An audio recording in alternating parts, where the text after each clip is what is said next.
أعوذ بالله من الشيطان الرجيم بسم الله الرحمن الرحيم وصلى الله على سيدنا محمد وعلى آله وصحبه وسلم تسليما كثيرا اللهم لا علم إلا ما علمتنا إنك أنت السميع العليم اللهم لا علم إلا ما علمتنا إنك أنت السميع العليم اللهم لا علم إلا ما علمتنا إنك أنت السميع العليم اللهم انشر علينا رحمتك وانزل علينا حكمتك يا ذا الجلال والإكرام اللهم انشر علينا رحمتك وانزل علينا حكمتك يا ذا الجلال والإكرام اللهم انشر علينا رحمتك وانزل علينا حكمتك يا ذا الجلال والإكرام اللهم علمنا ما ينفعنا وانفعنا بما علمتنا وزدنا علما وصلى الله على سيدنا محمد وعلى آله وصحبه وسلم ولا حول ولا قوة إلا بالله العلي العظيم ولا حول ولا قوة إلا بالله العلي العظيم ولا حول ولا قوة إلا بالله العلي العظيم.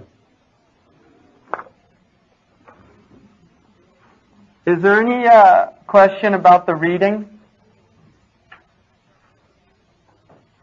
Anybody have a question about the reading? Alaikum salam. You don't have a sheet? There's a sheet that has the reading assignment. It should have been from page 30, I think, to 60. I'm going about 30 pages a week. And if we maintain that pace, we'll be able to complete the book in that time.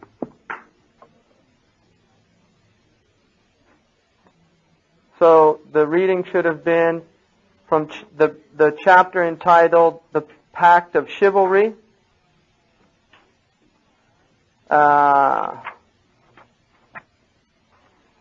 through to Abu Jahl and Hamza, chapter 20. So chapter 12 to 20. Or chapter 11 to 20. Now the section on the...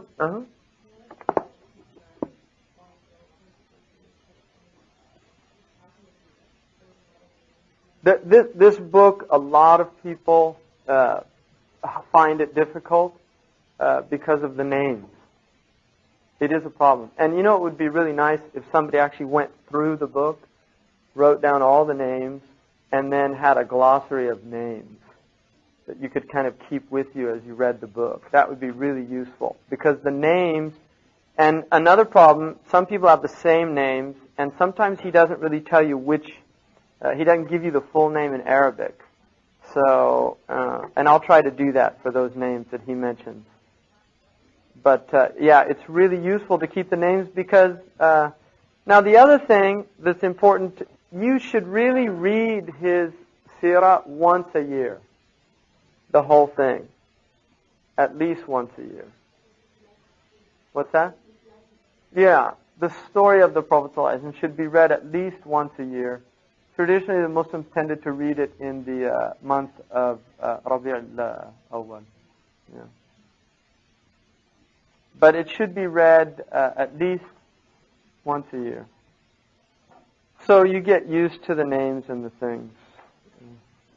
Now, the Hilf al-Fudul is a very interesting event in the Arab history. And the reason for it is there was an event that took place which the Arabs had an extraordinary sense of wafa, this idea that really your word was equivalent to you. If your word was sound, you were sound. If your word wasn't sound, you weren't sound. And so the Arabs really had an incredible dislike, like most people, for things like treachery, khiyana, very wretched. But at the same time, they were really a nomadic people that had only recently settled. They didn't really have a civilization like other people. And for that reason, their laws were not developed.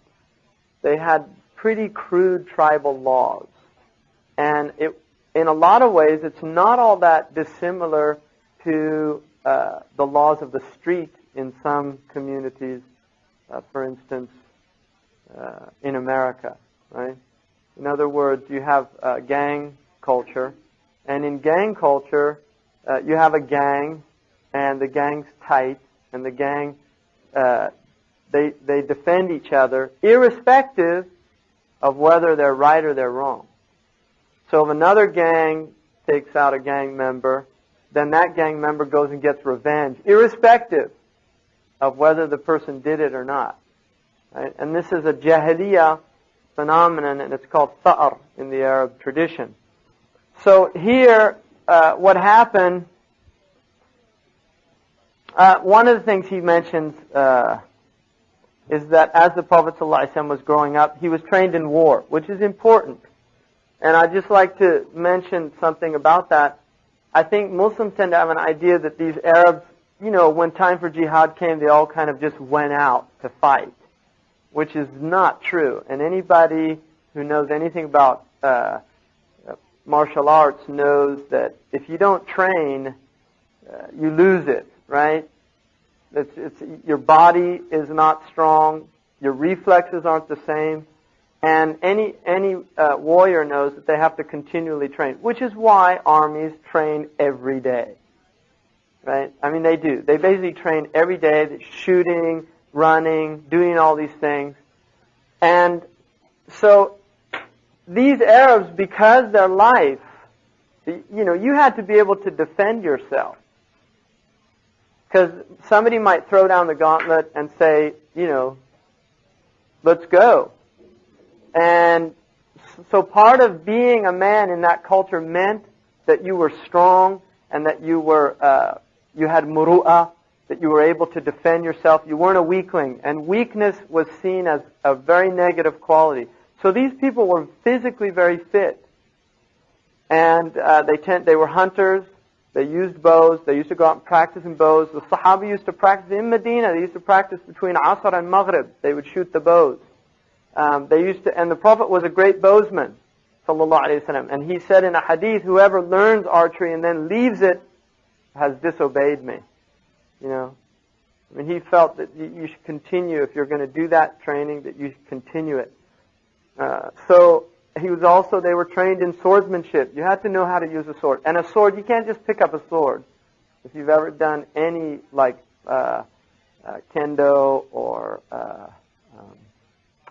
eskrima or any type of where you have a weapon, like a sword, or you'll know very quickly that you have to train. Because somebody comes at you, So they definitely did that. Now, Abbas, radiallahu anhu, and Hamza was an extraordinary powerful man. He was also a warrior by nature. That was just part of his nature. So he was very well trained in these arts, and it would have been a normal practice for him then to have trained with he's his brother in Rada'ah. The Prophet. He's the uncle of the Prophet ﷺ, but he's also his brother in Rada'ah. So as an uncle, he's going to have a status like the father, even though they're almost the same age. And as a brother in the Rada'ah, there's another bond there. So Hamza radiallahu anhu was very close with the Prophet ﷺ, and the Prophet ﷺ, although being of average height and weight, to say that he was of average strength, I don't agree with that. Because the Prophet had the strength of 40 men. And so to say that, I would not, you should kind of put a cross through that. He was not of average strength. He wrestled the greatest wrestler in Arabia who'd never been thrown ever in his life. And he threw him twice. And the first time the men jumped up and said, do that again. Because nobody'd ever done it. Right? And a wrestler told me he wanted to learn the move, right? How did he do it? He wanted to see him do it again so he could learn the move.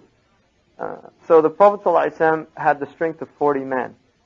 But he definitely had an aptitude for archery, and partly because, like he points out, is true, he had very powerful eyesight. He could also see from behind like he could see in front. And whether that was before or after the prophecy, I don't know. But he could see behind him, and a man once was making fun of the way he walked, because the Prophet ﷺ walked fast and in a downward incline. And the Arabs tend to have a tabakhtur. They like to walk with a kind of, just like a tough guy type walk. And that's how they did walk. And so this man was imitating the way he was walking in a funny way. And the Prophet ﷺ saw him not like that. And he turned around and he said, be like that. And the man had like a paralysis for the rest of his life. You know, he couldn't... And that is true that the Prophet ﷺ counted, I've seen 9, this says 12 stars in Pleiades, which is called Thuraya. And there's only 7 visible ones. There's only 7 visible ones with the human eye. Right? And he saw 12 in that constellation. Which now we understand the possibility of that because of distant stars and things like that. But he said that during that time. So that's one of his mu'jizat, sallallahu alaihi wasallam, that he could see those. Now during that time, the Arabs had a very interesting phenomenon. And that is, despite the fact that they fought, they had this understanding of 4 sacred months. And in those sacred months, you did not fight. In other words, these Huram months, they had an inviolability, which meant you could not, you had to wait until it was over. And this allowed them to make their pilgrimage. It allowed a safe movement of caravans. And they really respected this. And some of the ulama have indicated that this was actually in preparation for the whole concept of taqwa. Because the Arabs, interestingly enough, despite the fact they didn't have a divine revelation, they recognized that these months were sacred and we're not going to break this inviolability. And so they really kept to that. And if there was a breach in it, it was considered an incredible wrong in their culture. Now, what happens is a very tough man. He was really tough man from this tribe of Kinana, which was a very powerful Najdi tribe. He, this man Amir, what happened is he was actually jealous of him because he was given safety from one of the Arab rulers at that time. And he said, will you even make him safe from the Kinana? And the Hawazim tribe was a very powerful tribe in that area, and so was Kinana. And so what happened is that they went out on a journey together, and he got him drunk, and then he just killed him. Very treacherous thing to do. And what happened is that the man then went and took refuge, right? And he had his tribe behind him. But the Hawazim had allies, right? The Quraysh were involved as allies of Kinana.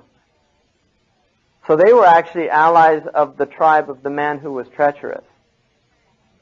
And what happened is that because of this alliance, they had to defend their man. This is part of the Jahili tradition. They had to defend their man against the Hawazim. And so this led to a fight, which is known as Harb al-Fijar. Right? And this has to do with the man, because it was from this treachery or mufajara of this man, who's Barrad ibn Qais, because he killed this other man, and it was done in one of the sacred months. It was done in the Shahr al-Haram. So the fact that he did it in the Shahr al-Haram and he was treacherous, it was a really bad thing to do. Despite that, the Quraysh got involved in it. And so what happens is it went on for about 4 years. And there were only actually a few days of fighting during the whole time. And this is part of they had a tradition in I think it was the Philippines, or maybe in Borneo. It's one of these islands that, when these tribes would go against each other, if it rained, they wouldn't go out because it would wreck the headdress of these warriors. And the Arabs were a bit like that. If things didn't, if it wasn't a good day to fight, they'd just call it off, right? So this is basically the type situation. Now, during that time, the Prophet ﷺ actually collected arrows for them. There was a battle in which he collected arrows. And there's also, it's said that he also actually shot some arrows on that. Now, the interesting thing that happens from this is that after this, not shortly thereafter, there was a merchant who comes, and he'd sold some goods, right, from a notable to a notable of the clan of Sahm. And then the Sahmi refused to pay the promised price, right? So this wronged merchant, he was a stranger in Mecca, didn't have any power and no tribe at this point to defend him. He went up to this mountain, Abu Qubais, which is where they used to go to give sometime talk, and in a very powerful rhetorical manner, he said, I've been wronged, and is there anybody in this city who has a sense of justice? And this had a powerful impact on the Quraysh. And so the Quraysh then made a promise, and this is the Hilf al-Fudul. And the promise was that anyone who was oppressed, that did not have somebody to do that, then they would all be for that man, irrespective of the tribe. And this is a major change in the psychology of these people, that they would support the mazlum, even if it was against their own benefit. So this is a major change. You can imagine this is getting them prepared, really, for the concepts that Islam is going to bring, because this was very alien to this Jahili culture. And they did that, and they all went and they poured water over the black stone, and then each man drank the water, and they raised their hands and made an oath, right, that every act of oppression in Mecca, they would stand together as one man on the side of the oppressed against the oppressor, whether the oppressed were a Qurayshi or from somewhere else. So you have to understand the importance of this hifz. And then the other thing is, the Prophet ﷺ said about this, he said that I was present at an oath of allegiance in Jahiliyyah. Had I been called to it in Islam, I would have gladly responded. And this is also an indication that Muslims should be on the side of the truth, even if it's coming from non-Muslims. See, so again, it's letting the Muslims recognize that we should not be in a Jahili framework where I defend my Muslim brother against, say, a Jew or a Christian, when it's clearly the case that the Jew or the Christian is oppressed and the Muslim is oppressing. And it's really important to recognize this. This is a radical change from the psychology of the Arabs. And the Prophet ﷺ is letting us know that Islam is no different. Don't make the Muslims into a tribe where you take vengeance for your brother Muslim if he's an oppressor against an oppressed. And there's some really interesting stories in the Sirah about the Prophet supporting the non-Muslim against the Muslim when he saw that it was wrong. And Umar radiallahu anhu does this also, and this occurs several times in the history of Islam. So that's a really important aspect of this. And the man who in Mecca was a Taymi from the clan of Abu Bakr, it was in his house, Abdullah bin Jud'an, and he's the one that offered his house for all the lovers of justice, right? So calling people to this idea of justice. Now, the next section here is about marriage. And basically, it's interesting that the Prophet ﷺ had actually, there was a woman here who was of a marriable age named Fakhita. She's also known as Hani. And the Prophet ﷺ had actually grown up with her, knew her quite well. Now, Hani is, the Prophet ﷺ, his cousin Hubayra was the son of the mother of this clan of Makhzum, and he asked for the hand of Hani, right? And he had a lot of substance, he was a poet, he had all of these things, and so he was given in marriage, and the Prophet ﷺ, his request was unanswered. When the Prophet went to him, he was told that a generous man must requite generosity, and this was the excuse that was given. But Hani she comes up later in the story, and she's an important woman.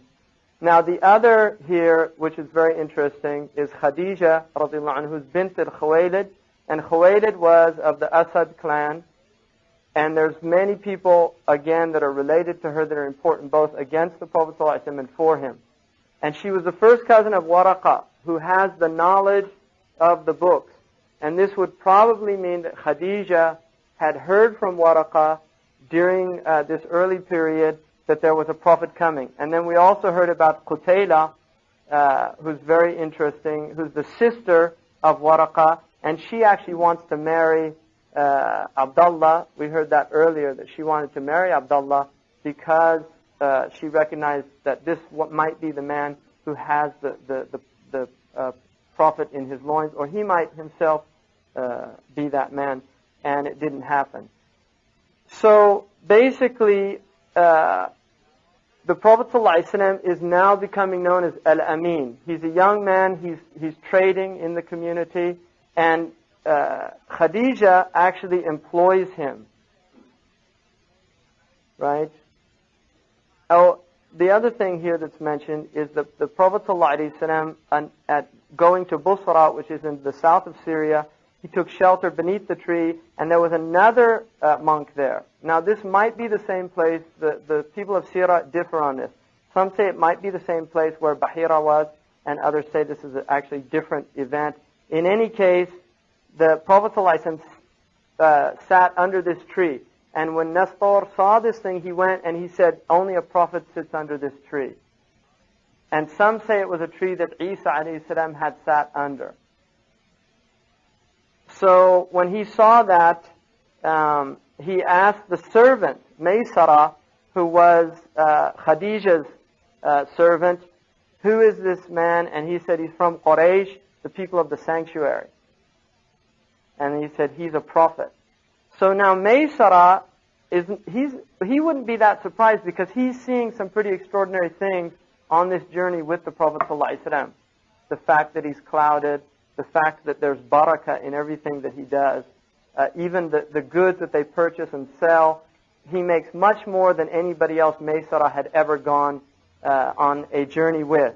And so what happens here is, now another thing, I think this is a really good footnote here, is that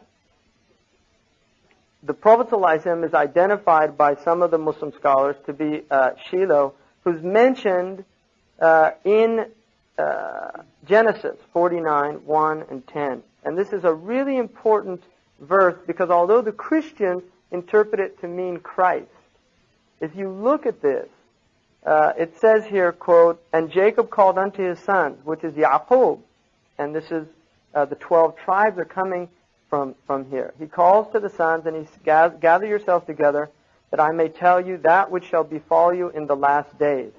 The scepter shall not, in other words, the ahad, this oath between God and between Bani Israel, shall not depart from Judah, right, from the Jews, nor a lawgiver from between his feet.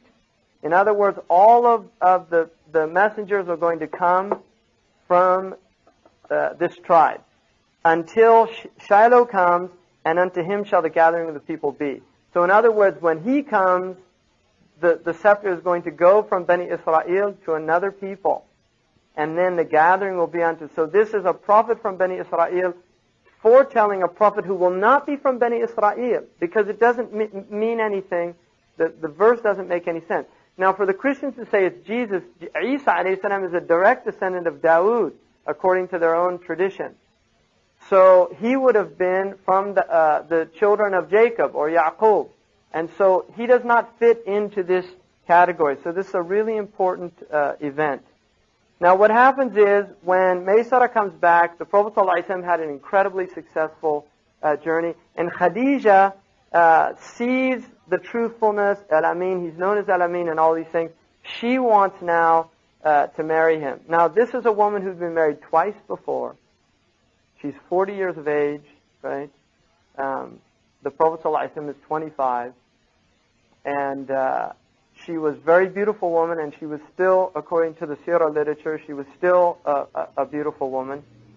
And she wants to ask the Prophet ﷺ for marriage. And also this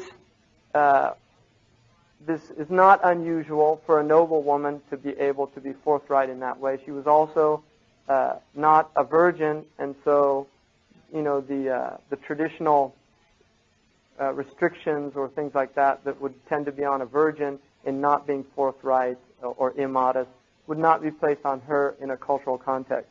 So she gets a woman named Nufaysa, and she asks to go and see if this is possible. And Khadija told Waraqa, right, about, first of all, he saw these angels when they were on the journey, and then the other things that he sees. And she went and told Waraqa, and he said, if this is true, then he is the prophet that we've been waiting for. So this is an indication that Khadija radiallahu anhu was aware of who the Prophet ﷺ was.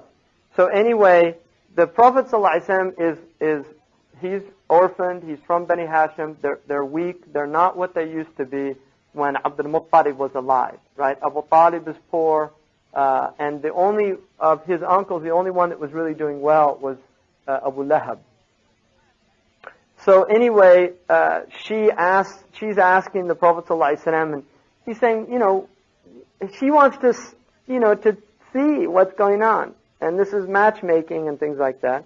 And so she's asking him, what do you think of a noble woman with wealth and all these things asked you for marriage? And the Prophet said, you know, well, who would that be, right? And he said, I don't have the ability to marry and this and that. And she said, well, what if she wanted? And who is she? Khadija. And then he asked, how could I do that? And she said, right, leave it to me. And then he said that he would do that. So she goes, tells Khadija, and then things begin to happen. So Hamza goes and asks for the hand in marriage Ibn Awwam, right?